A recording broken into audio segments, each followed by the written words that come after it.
하나님 말씀은 창세기 46장입니다.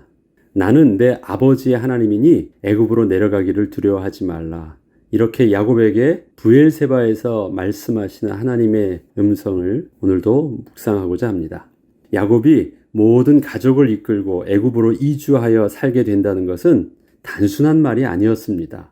그동안 목축의 특성상 이동을 하면서 사는 것이 익숙했었고 또 몇 차례 흉년으로 인해서 이주를 했던 경험도 있었지만 지금 야곱이 모든 가족과 가축을 이끌고 애굽으로 떠난다는 것은 기존의 이동과는 근본적으로 다른 것이었기 때문에 그렇습니다. 셀을 다운했던 것을 완전히 뿌리를 뽑아가지고 완전히 이사하는 거예요.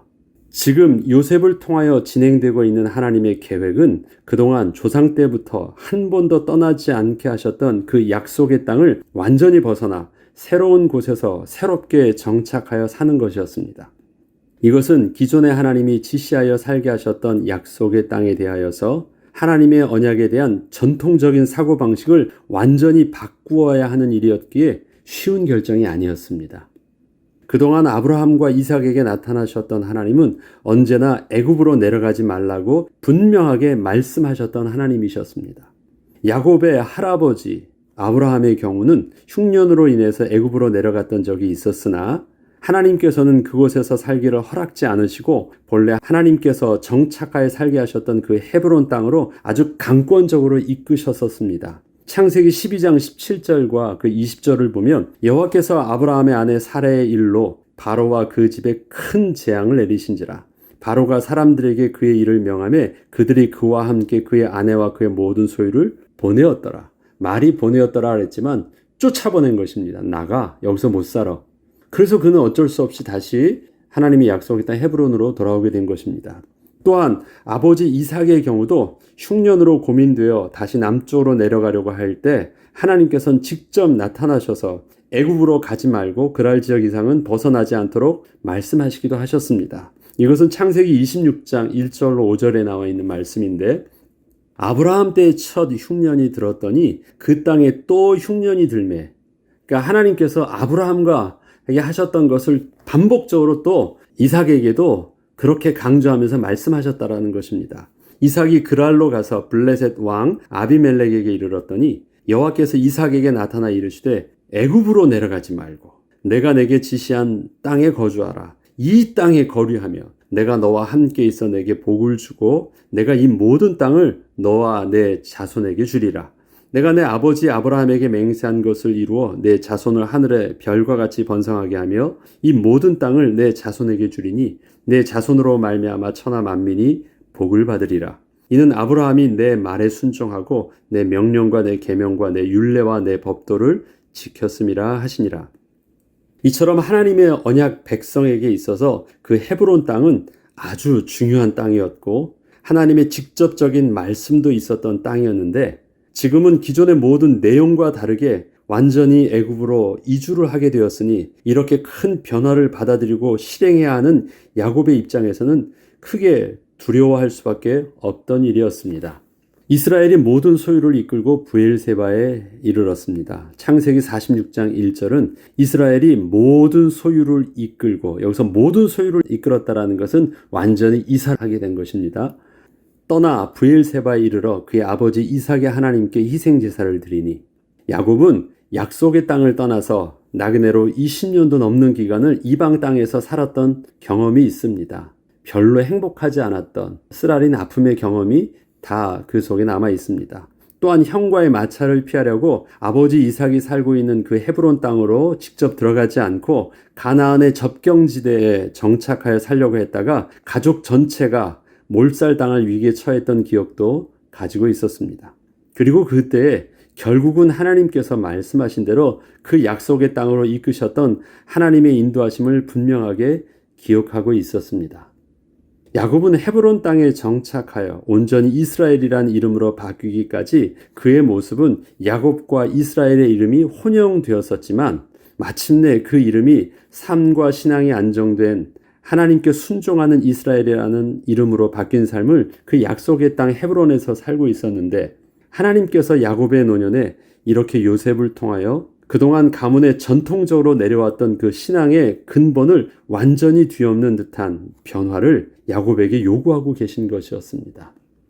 지금 이스라엘이 도착한 브엘세바는 야곱의 할아버지 아브라함과 아버지 이삭에게 있어서 아주 중요했던 장소였습니다.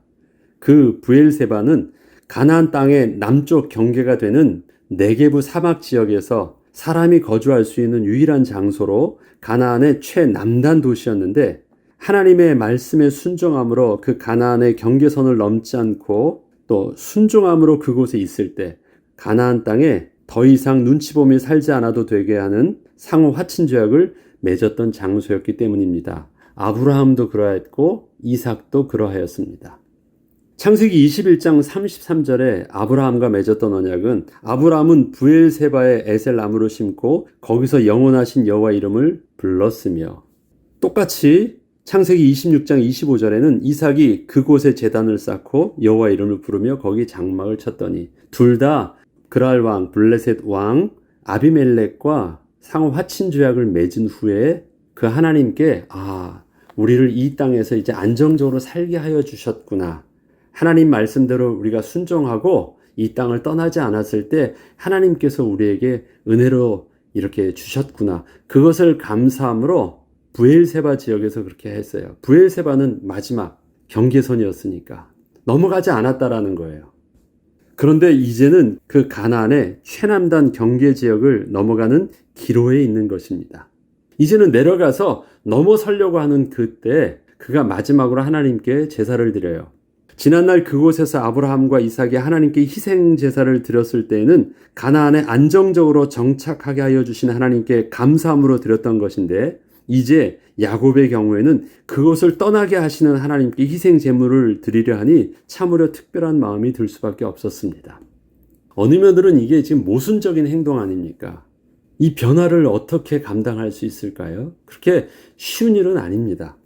애굽으로 내려가기를 두려워하지 말라는 하나님의 직접적인 음성을 그때 야곱이 듣게 됩니다. 그 밤에 하나님이 이상 중에 이스라엘에게 나타나 이르시되 야곱아 야곱아 하시는지라. 야곱이 이르되 내가 여기 있나이다 하매, 하나님이 이르시되 나는 하나님이라 내 아버지의 하나님이니 애굽으로 내려가기를 두려워하지 말라. 내가 거기서 너로 큰 민족을 이루게 하리라. 내가 너와 함께 애굽으로 내려가겠고 반드시 너를 인도하여 다시 올라올 것이며 요셉이 그의 손으로 내 눈을 감기리라 하셨더라. 하나님이 이스라엘에게 나타나셔서 야곱이라 부르시고 있습니다. 분명히 신앙적으로는 안정적으로 변화된 이스라엘이 맞는데, 하나님께서는 그 이스라엘에게 다시 야곱의 이름으로 부르시는 것입니다. 이것은 지금 이스라엘이 기존의 전통적인 하나님의 언약과 신앙의 방식을 뒤집는 그 변화를 맞고 있었기 때문에 그 마음에 일어나고 있는 확신할 수 없는 두려움과 의심을 어쩌면 당연한 것임을 이스라엘에게 야곱이라 부르시면서 이해하신다는 표현을 하신 것입니다. 이것은 이스라엘이 또다시 지난날의 야곱으로 돌아가는 불신앙의 모습을 보여주는 것이 아니셨습니다. 지금의 이렇게 급작스럽게 변화되는 상황 때문에 마치 이스라엘이 지난날의 불신앙의 야곱의 모습으로 되돌아간 것과 같이 스스로 생각할 수도 있겠지만, 이렇게 지난날의 야곱과 같은 두려움을 느끼고 있는 이스라엘에게 이름을 야곱이라고 부르시면서 여전히 이스라엘에게 주셨던 똑같은 약속을 상기시켜주고 있는 것입니다. 야곱아 부르시면서 그 다음에 하시는 약속의 말씀이 있어요. 근데 그 약속의 말씀은 이스라엘에게 주시는 이름인데 야곱아 하시면서 그 말씀을 하시는 거예요. 그 말씀은 무엇입니까? 너가 지금 야곱과 같은 생각을 하고 있는, 또 품고 있는 그 마음들, 어쩌면 너 그거 당연한 거야. 나 그거 너한테 불신앙이라 책망하거나 잘못됐다고 말하지 않을게. 그래, 너 야곱과 같은 두려움과 떨미 있지? 괜찮아. 그렇지만 내가 너에게 이스라엘의 이름을 주셨던 그 이름의 약속을 다시 너에게 줄게. 그 말씀을 하시는 것입니다. 하나님이 이르시되 나는 하나님이라 내 아버지의 하나님이니 애굽으로 내려가기를 두려워하지 말라. 여기서 내 아버지의 하나님은 어떤 하나님이에요? 애굽에 내려가지 말라고 하셨던 하나님이에요. 그 하나님과 지금 뭐라고 해요? 너는 애굽으로 내려가. 그러면 이 완전히 정반대의 말씀을 하고 있기 때문에 다른 하나님인가? 혹시 내가 사단의 인도를 받는 음성을 듣는 것 아닌가? 생각할 수 있는데 너의 아버지 하나님과 동일한 하나님이야. 동일한 약속과 동일한 축복과 동일한 언약으로 너를 이끌고 계신 하나님이 맞아. 그런데 나는 너에게 네 아버지에게 했던 말씀과 정반대의 말로 너는 내려가라고 말하고 있는 거야. 내가 거기서 너로 큰 민족을 이루게 하리라. 아까도 그렇게 했죠. 너 그랄 땅을 떠나지 마. 그럼 내가 너에게 약속하신 대로 여기서 큰 민족을 이루게 할 것이야. 이삭에게 하셨던 말씀이었거든요. 근데 너는 떠나. 그러면 너에게는 거기서 큰 민족을 이루게 하실 거야. 똑같이 말씀하시는 거예요. 지난날 아버지 이삭이 붙잡았던 하나님의 언약은 애굽을 떠나지 않고 여기 가나안 땅에 머물면 큰 민족을 이루게 하여 주신다는 것이었는데 지금 이스라엘은 그러한 아버지 언약과 정반대인 하나님의 말씀을 들으면서도 아버지 이삭과 동일한 축복으로 주신다는 하나님의 언약을 붙잡게 된 것입니다. 이러한 상황 때문에 지난날 야곱이 가졌던 그러한 두려움과 염려가 있을 수 있으나 하나님께서는 이러한 이스라엘에게 걱정 말라, 너는 여전히 이스라엘이야 라고 거듭 확인을 시켜주신 것입니다. 그것이 하나님이 이스라엘에게 나타나셔서 야곱아 라고 말씀하시는 것이에요. 내가 반드시 너와 함께 올라올 것이야 약속하십니다. 내가 너와 함께 애굽으로 내려가겠고 반드시 너를 인도하여 다시 올라올 것이며 요셉이 그의 손으로 내 눈을 감기리라 하셨더라. 야곱이 브엘사바에서 떠날 새 이스라엘의 아들들이 바로가 그를 태우려고 보낸 수레에 자기들의 아버지 야곱과 자기들의 처자들을 태우고 그들의 가축과 가나안 땅에서 얻은 재물을 이끌었으며 야곱과 그의 자손들이 다 함께 애굽으로 갔더라. 야곱에게 있어서 애굽행은 하나님의 언약에 근본적인 변화가 생긴 것이 아니셨습니다. 이미 아브라함에게 말씀하셨던 그 언약의 성취의 과정이었을 뿐이었습니다. 이미 하나님께서는 아브라함과 약속하실 때 창세기 15장 13절과 16절에 보면 여호와께서 아브라함에게 이르시되 너는 반드시 알라. 내 자손이 이방에서 객이 되겠다. 그건 뭐예요? 이방으로 너희가 약속의 땅을 떠나서 나가겠다는 것이에요. 그들을 섬기겠고 그들은 400년 동안 내 자손을 괴롭히리니 그들이 섬기는 나라를 내가 징벌할지며 그 후에 내 자손이 큰 재물을 이끌고 나오리라. 내 자손은 4대 만에 이 땅으로 돌아오리니 이는 아모리 족속의 죄악이 아직 가득 차지 아니함이니라. 분명히 4대 만에 다시 돌아올 것을 말씀하셨어요. 그 기간이 400년이 걸린대요. 지금 야곱을 통해서 떠나게 하시는 그 기간이 돌아오기까지 400년이 걸리는 기간이지만 이것은 분명히 처음부터 하나님의 신실하신 언약과 하나님의 구원의 섭리 속에서 계획하신 일들이 진행되고 있었던 것입니다.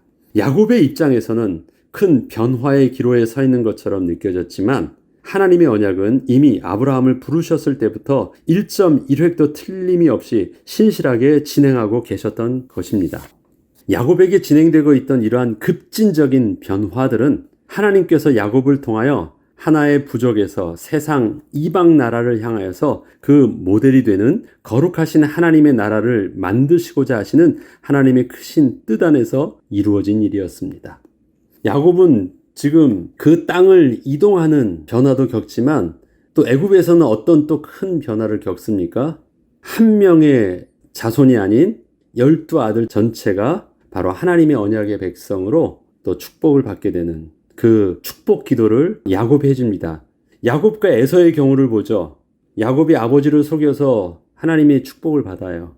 그렇지만 그 에서가 아버지 이삭에게 뭐라고 말합니까? 나도 그렇게 축복을 해주세요. 근데 아니야, 이거는 한 사람에게밖에 할 수 없어.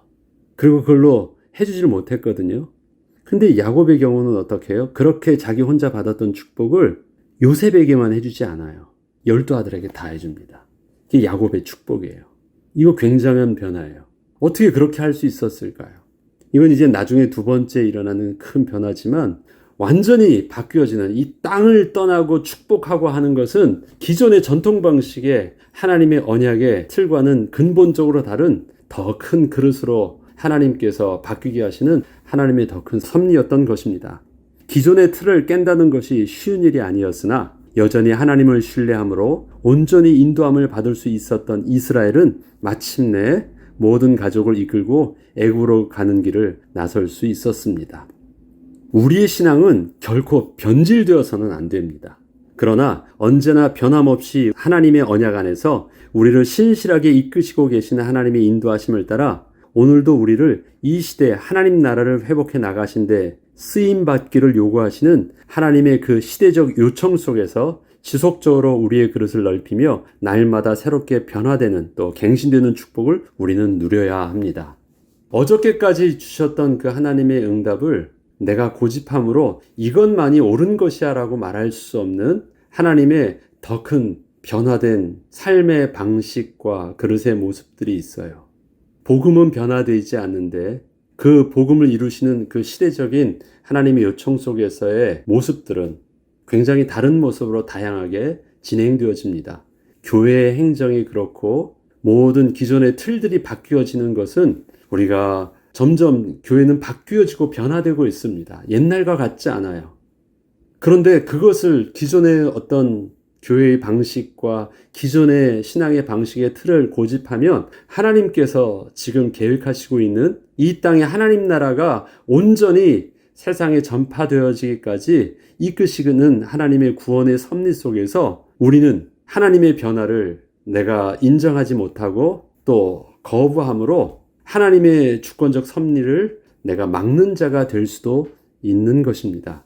그러하기에 우리는 변화되지 않는, 절대 변할 수 없는 온전한 생명의 복음을 붙잡고 변질되지 않으며 오늘에 맞는 하나님의 시대적 요청에 맞는 모습으로 우리는 늘 갱신되어야 되는 것, 우리가 그것에 대해서 굉장히 민감해져야 됩니다. 그렇다면 오늘 우리에게 요구하시는 삶과 교회와 또 신앙의 모습은 어떻게 해야 되는가? 그래서 더더욱 우리가 민감하게 하나님께 기도하고 온전히 인도받아야 되는 것입니다. 그러한 변화의 과정 속에서 기존의 틀을 깬다라는 것이 너무너무 두려운 일이고, 왜? 한 번도 가보지 못한 변화를 우리가 느끼는 것이니까. 지난날 우리 믿음의 조상들이 했던 그 방식이라면 나는 떨지 않을 텐데 전혀 보지 못했던 새로운 방식으로 우리를 이끄실 때 왜 우리에게 변화에 대한 두려움이 없겠어요? 그때 하나님께서 말씀하십니다. 야곱아, 괜찮아. 너 불신앙 때문에 아닌 것 알아. 두려움 당연히 있을 수 있어. 그러나 약속은 너에게 동일한 하나님의 언약에 이스라엘의 축복을 줄게. 그렇게 위로하여 주시는 것입니다. 그러한 우리에게 야곱이란 이름으로 오늘 우리에게 다가오셔서 위로해 주시는 것입니다.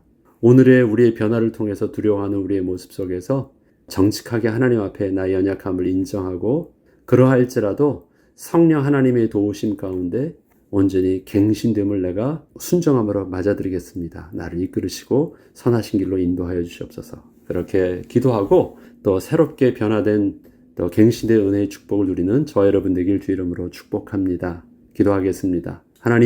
하나님은 야곱에게 이스라엘의 이름을 주셨고 이스라엘의 또 변화된 모습까지 이끌어 주셨습니다. 그 이스라엘에게 지난날의 야곱처럼 두려워할 수밖에 없는 변화의 시간표를 주셨을 때 하나님은 그 이스라엘에게 책망치 아니하시고 그러한 이스라엘에게 야곱이라 이름을 부르시며 여전히 붙들어 주셨습니다. 하나님, 우리에게서도 그러한 연약함이 매일매일 지난날의 나의 불신앙의 모습처럼 드러내 보여 낙심하며 실망할 때가 있습니다. 야곱에게 그렇게 다가가셨던 것처럼 우리에게도 그렇게 다가오셔서 우리의 마음을 붙들어 주시고 위로하여 주시고 잠잠히 이끌어 주셔서 마침내 이 시대에 우리를 통해서 변화된 시대적 요청에 쓰임받는 거룩한 주의 일꾼으로 주님 부르시는 그날까지 끝까지 사용함을 받을 수 있도록 쓰임받도록 은혜를 내려주옵소서. 감사드리며 우리 주 예수 그리스도 이름으로 기도합니다. 아멘.